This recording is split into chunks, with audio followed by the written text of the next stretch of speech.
Hi everyone, this is Coach Babes from Teacher Gun Review Center. For today, we'll be talking about multiplication of 3-digit numbers, especially yung mayroong zeros lang. Okay, sa gitna.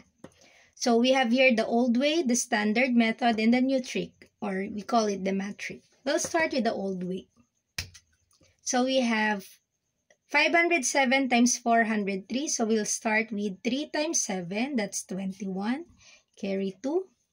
3 times 0 is 0 plus 2, 2. 3 times 5, that is 15. Next is 0. We will multiply zeros to the 3 of them. So we have 1, 2, 3 zeros. Next is 4. 4 times 7, that's 28. So carry 2 again. 4 times 0 plus 2, that is 2. 4 times 5, that's 20. Then add. So you have bring down 1. 2 plus 0 is 2. 5 plus 0 plus 8, that's 13. Carry 1. 2 plus 1 plus 1, that's 4. And then bring down 0 and 2. So our answer here is 204,321. Now let's try the new trick.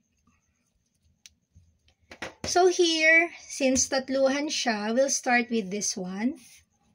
7 times 3, that's 21. So, lagay natin dyan. And then, yung dulo natin, 5 times 4, that's 20. So, meron tayo ilalagay sa gitna. So, ilalagay natin sa gitna is this one. 5 times 3, that's 15. Then, plus 4 times 7, that's 28. And then, we'll add 15 plus 28. That is 43. So, our answer here is 204,321. Same. Okay?